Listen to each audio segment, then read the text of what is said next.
Gus, saya mau tanya, nanti setelah meninggal itu jasad kita kan dikebumikan.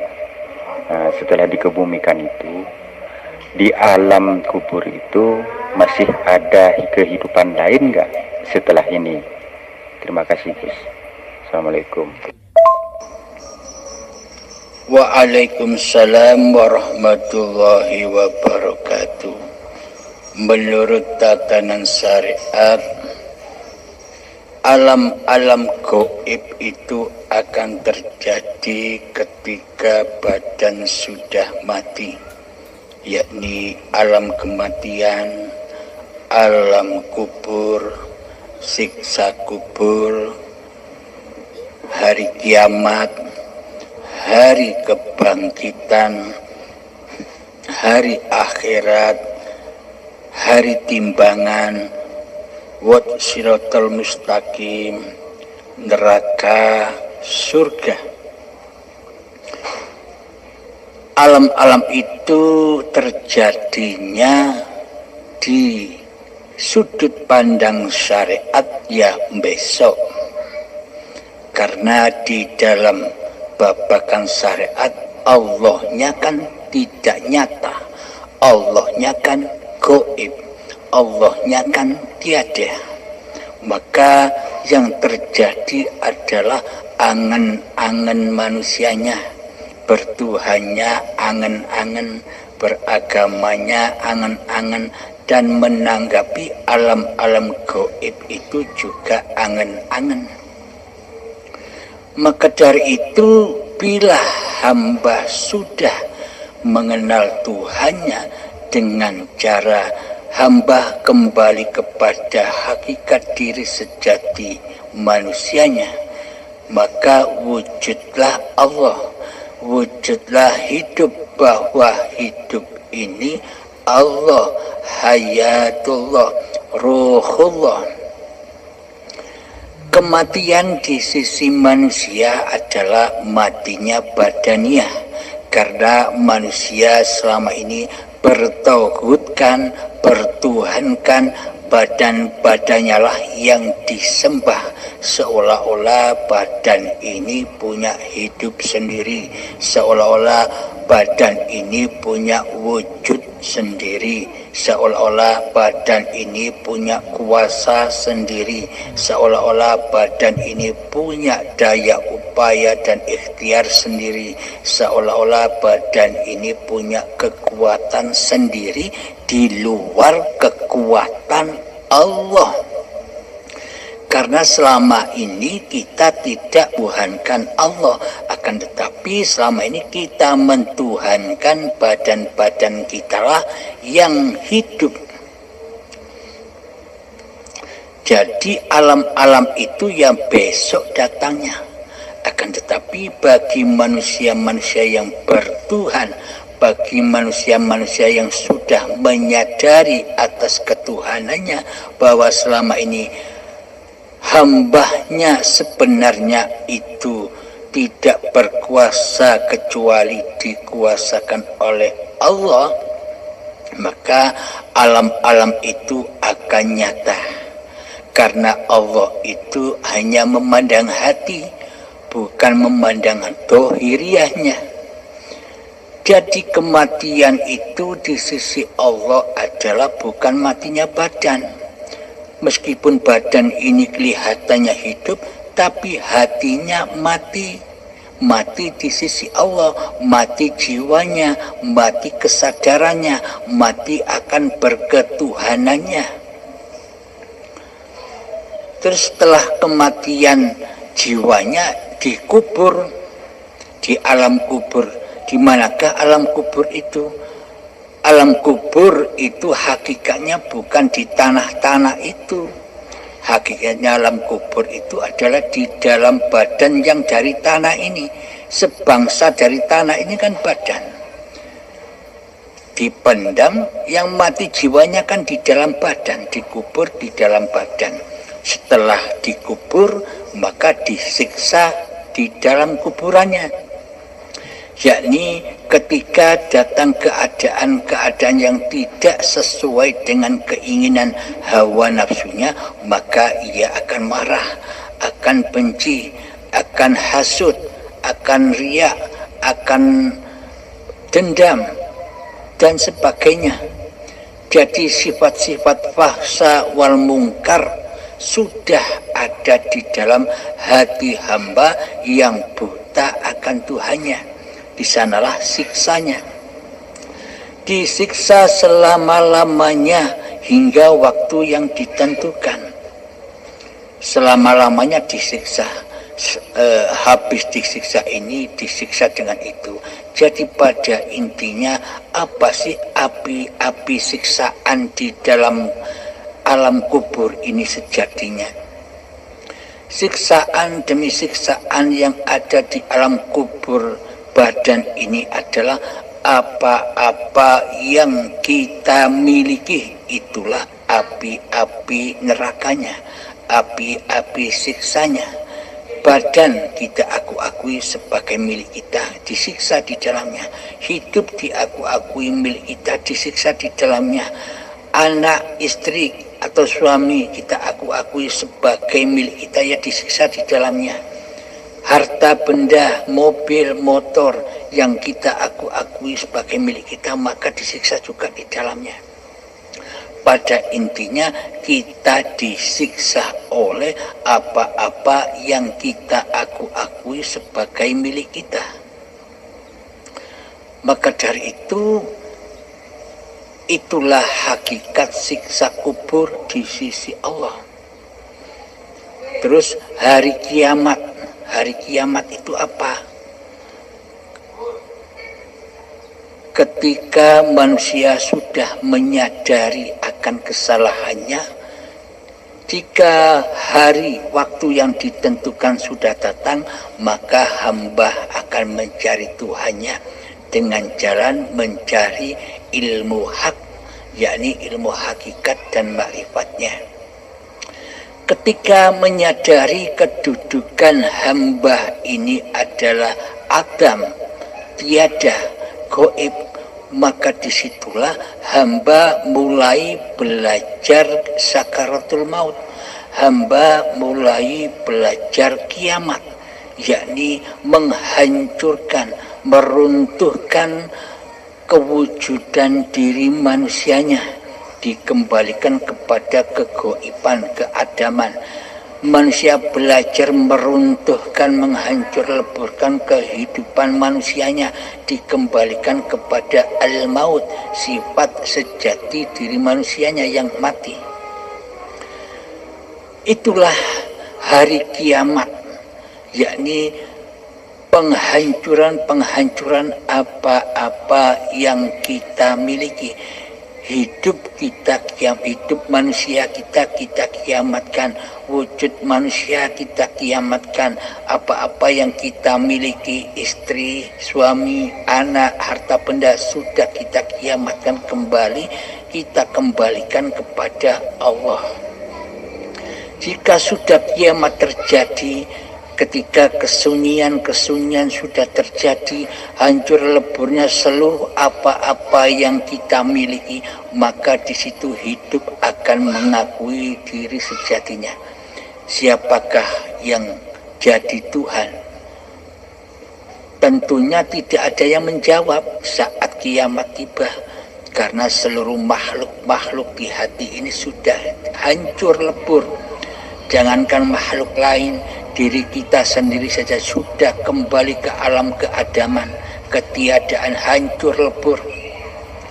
Maka hidup akan mengakui dirinya, innani anallah, sesungguhnya aku ini Allah, la ilaha illa ana, tiada Tuhan yang berhak disembah kecuali aku. Fa'budni, maka mengabdilah kepadaku, yakni mengabdilah, saksikan bahwa hidup ini Allah.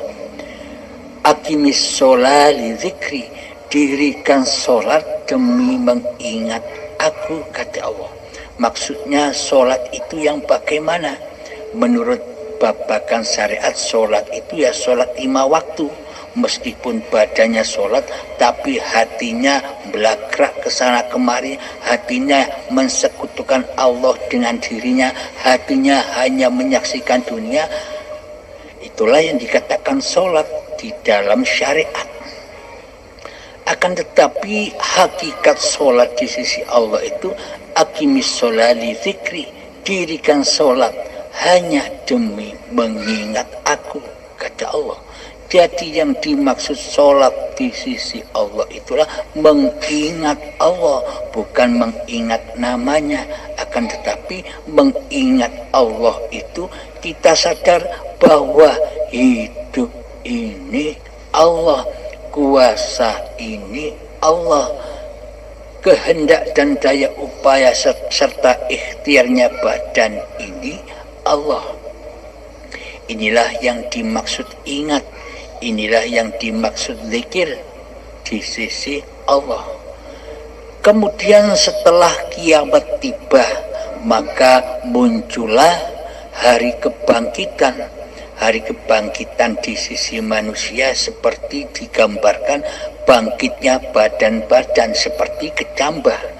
Karena manusia menyembah badan, maka yang diangen-angenkan di dalam hari kebangkitan itu ya badan-badan yang dituhankannya. Akan tetapi makna hakikat hari kebangkitan di sisi Allah itu bangkitnya hayatullah di hati tiap-tiap hambanya, bukan bangkitnya uripe manungsane. Urip manungsane sudah kembali kepada al-maut, kematian.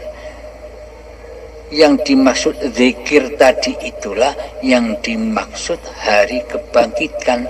Nyatanya Allah di dalam segenap hidup ini.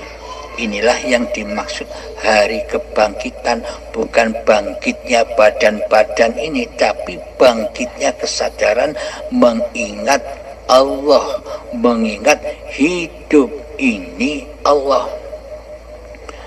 Kemudian yang dimaksud setelah hari kebangkitan, hari akhirat. Hari akhirat itu apa? Hari akhirat itu hari akhirnya manusia menjadi Tuhan. Ketika manusianya sudah berakhir menjadi Tuhan, maka Allah lah sebagai penguasa manusia itu. Itulah yang dinamakan akhirat, yakni hati yang sudah lillahi ta'ala. Kemudian yaumul hisab. Yaumul hisab itu maknanya apa? Ketika kita sudah menyadari bahwa hidup ini Allah, berarti semua perilaku laku-laku kita sejak dari dulu akil balik, kita dulu sering berbuat maksiat kepada Allah dan berbuat ketaatan kepada Allah secara badaniah, secara syariat saja. Maka ketika kita sudah menyadari bahwa hidup ini Allah, oh berarti yang dulu berbuat itu kan sama dengan yang sekarang, yakni Allah. Jika sudah Allah yang maha suci, yang maha besar, yang maha kuasa, yang menguasai ciptaannya, yakni diri manusia kita, maka apa yang harus dihisab? Kalau semuanya sudah Allah yang maha suci, maka bebaslah manusia dari hisab. Bila manusia menyadari akan berketuhanan bahwa Allah inilah Tuhannya, yakni hayatullah, bahwa hidup ini Allah, maka manusianya kan sudah tidak ada, tidak wujud lagi, alias gaib dan mati. Seperti kita dulu sering menggaibkan Allah. Nah, jadi gaibkanlah manusia kita seperti kita menggaibkan Allah sebelum kita mengenal Allah. Itulah caranya bertuhankan Allah, yakni hati menyadari bahwa Allah lah penguasa diriku. Jadi hamba sudah tak ikut-ikut lagi mengatur syariat-syariatullah, karena hambanya sudah tidak ada, maka hambanya sudah tidak bisa bersyariat lagi, karena seluruh syariat itu adalah syariatullah, af'alullah. Inilah yang dimaksud yaumil hisab. Jadi bila sudah yang maha suci yang berkuasa atas diri ini, maka semuanya akan suci kembali seperti layaknya bayi. Terus wassiratal mustaqim. Wassiratal mustaqim itu diibaratkan saking sulitnya untuk melewatinya, diibaratkan oleh manusia dari rambut masih dibelah 7 dan tajamnya 1000 pedang. Mana mungkin manusia bisa lewat, wong tidak kelihatan. Mana mungkin manusia bisa berperang melawan iblis dan setan, wong iblis dan setan masih kita anggap gaib. Maka ketika sudah nyata iblis dan setan, yaitu diri kita sendiri, maka kita bisa berperang di dalam wassiratal mustaqim. Jadi wassiratal mustaqim itu hakikatnya sangat amatlah luas di seluruh keadaan kehidupan kita ini. Di dalam sholat itulah wassiratal mustaqim. Di dalam sholat itu kita bisa bertemu wajahullah, bertemu dengan dunia. Bila kita masih bertemu dan menyaksikan dunia di dalam sholat, itu berarti kita jatuh ke lembah neraka, ke lembah anar. Kelihatannya badan ini dibungkus dengan ibadah syariat, dengan sholat, tapi hatinya ada di neraka, karena hati masih mensekutukan Allah dengan diri manusianya yang berkuasa atas seluruh syariat-syariat badannya. Wassiratal mustaqim itu sangat amatlah luas. Ketika makan itu wassiratal mustaqim, ketika berpuasa secara syariat itu wassiratal mustaqim. Bagaimana cara kita bertemu dengan siapa yang mempuasakan badan ini?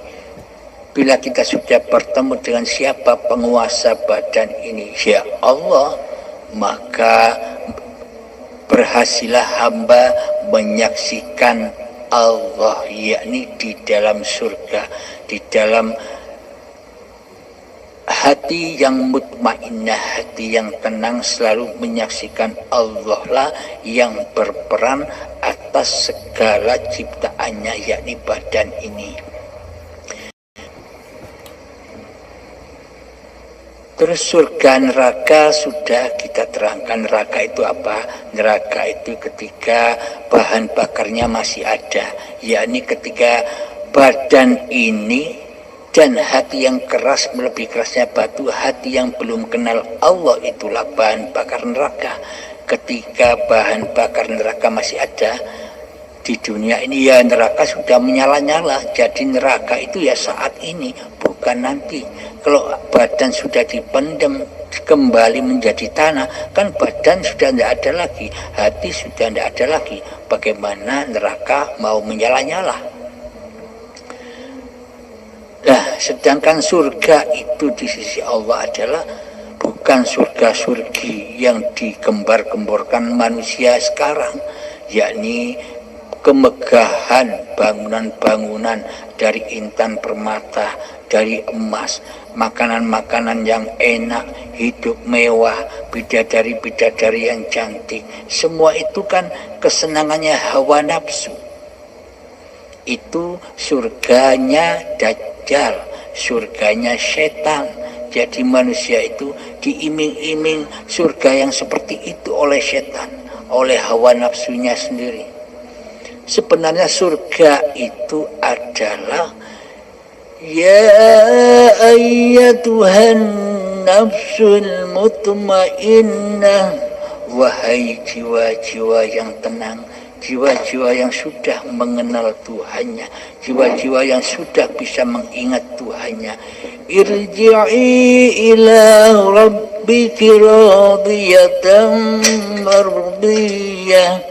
Kembalilah kepada Tuhanmu dengan hati yang rela dan ridho. maka Allah juga ridho kepada kita. Wadkhuli fi ibadi, keadaan yang seperti itulah yang dimaksud Abdullah, hamba-hamba yang mengabdi kepada Tuhannya.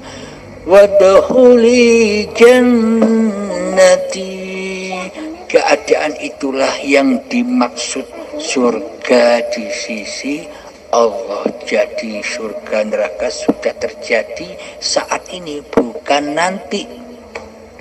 Jadi yang Kang Mas tanyakan, bagaimana nasibnya badan nanti setelah dikubur? Nasibnya badan setelah dikubur akan kembali lagi suci seperti bayi. Ketika badan sudah ditinggal hidupnya, kan sudah tidak ada pengakuan lagi. Ini badanku, ini hidupku, kan sudah bebas manusianya. Seperti waktu bayi kan kita masih goib, tidak ada, tak bakal bisa mengakui keadaan bayi. Ketika dulu bayi Anda saya potong-potong, saya kasihkan buaya atau saya kasihkan kepada harimau daging-daging bayi itu, kira-kira Anda merasakan sakitnya? Kan tidak, karena Anda belum ada, masih goib. Meskipun badan-badan bayi dan hidup bayi itu masih ada, tetapi Anda kan belum ada, belum wujud, belum nyata, belum datang. Anda tak akan merasakan sakit karena Anda tidak ada. Apa yang menjadikan manusia itu merasa sakit? Yang menjadikan manusia itu merasa sakit adalah ketika hidup dan badan ini diakui sebagai miliknya, itulah anar, itulah jahanam. Jadi nasib badan yang sudah mati, badan yang sudah tak ada hidupnya itu saya potong-potong lalu tak kasihkan buaya sama harimau, kira-kira Anda merasakan sakit apa enggak? Wong Anda enggak ada, tentunya tak ada sakit lagi, karena sudah tak ada pengakuan demi pengakuan, sudah tidak ada, jadi tak merasa sakit. Badan kembali ke tanah, diproses menjadi tanah lagi. Sama halnya ketika dari tanah dulu sampai menjadi bayi, apakah Anda merasakan nikmat atau sengsaranya di sana? Kan tidak. Waktu bayi saja Anda tidak ada, tidak merasakan apa-apa, apalagi badan yang dipendam, yang ditalkin, katanya itu disiksa dalam kuburan tanah, itu bukan disiksa, aslinya dari tanah ya kembali kepada tanah, tak ada siksaan di kuburan tanah itu. Yang disiksa ya di kuburan badan yang dari tanah ini. Di dalam hati disiksa ketika hati masih keras bagaikan batu, yakni masih mentuhani dirinya sendiri. Ketika hati masih merasa manusia lebih wujud daripada Allah, maka disiksa terus selama-lamanya hingga waktu yang ditentukan. Kapan? Ya ketika puncaknya di saat sakaratul maut. Disitulah pensucian demi pensucian azab yang pedih, dikelongkoplah kewujudan diri manusia kita, dikelongkoplah kehidupan manusia kita, dikelongkoplah kekuasaan diri manusia kita. Anak kita ikut membantu ngelongkop, membantu nyiksa kita, anak-anak kita, istri kita membantu nyiksa kita, harta-harta yang kita cintai ikut juga membantu ngelongkop sakitnya diri kita. Setelah suci semua, setelah diazab, itu kan nikmat, maksudnya disucikan oleh Allah. Ketika selesai ajal menjemput, maka suci kembali, manusianya sudah suci, terbukti manusianya kembali ke alam ketiadaannya. Jadi nasib badan-badan ini ya juga kembali ke asalnya tanah. Jadi ketika di pemakaman itu yang ditalkin bukan mayatnya, Selama ini kita salah kaprah, seolah-olah yang ditalkin, yang ditunjukkan jalan itu mayatnya sudah enak kok. Yang ditalkin, yang ditunjukkan jalan kepada Allah itu adalah mayat-mayat yang berjalan, yang mengantarkan jenazah itu loh, yang ditalkin. Hati yang masih mati, hati yang masih mati kesadarannya, itu yang ditalkin. Marrabbuka, siapa Tuhanmu? Allah Rabbi, Allah lah Tuhanku. Tapi kebanyakan manusia berdusta mengatakan Allah Tuhanku, tapi kenyataannya di dalam hatinya dialah yang sebagai berkedudukan sebagai Tuhan di hatinya. Begitu sahabat. Monggo bila ada pertanyaan lagi, semoga pemaparan ini bisa diambil hikmahnya dan dipahami. Terima kasih sahabat. Alhamdulillahirrahmanirrahim. Saya paham Gus. Alhamdulillah saya paham sudah. Terima kasih Gus, terima kasih. Monggo, mungkin yang lain ada yang mau bertanya, silahkan. Alhamdulillahirrahmanirrahim. Terima kasih atas pemaparan dari Abah Halim dan dari sahabat-sahabat kami yang lain. Kami setia menyimak. Alhamdulillahirrabbilalamin. Untuk pemaparan ini insya Allah kami bisa memahami, Kang. Cuma yang mengganjal di hati kami, bagaimana dengan orang yang tidak sesuai dengan waraditu lakumul Islam Madinah. Mohon dijelaskan, Kang. Terima kasih. Kami siap menyimak saja, Kang Mas. Dan kalau boleh jujur, kami tak sanggup untuk uraikan. Karena apa? Karena kebodohan diri kami tak memahami. Jadi kalau yang tak dipahami disampaikan nantinya dusta. Jadi jujur aja kepada diri sendiri. Islam yang rahmatan lil alamin. Maksudnya hati sudah selamat memandang seluruh alam. Hati sudah selamat memandang seluruh manusia. Hati sudah selamat memandang seluruh agama-agama manusia. Karena hati sudah wujud nyata Allah nyalah yang menciptakan seluruh alam itu. Jadi seluruh alam itu dirahmati oleh Allah, diizini oleh Allah, karena alam semesta itulah panggung sandiwaranya Allah Subhanahu wa ta'ala. Monggo kira-kira bila ada yang mau bertanya lagi,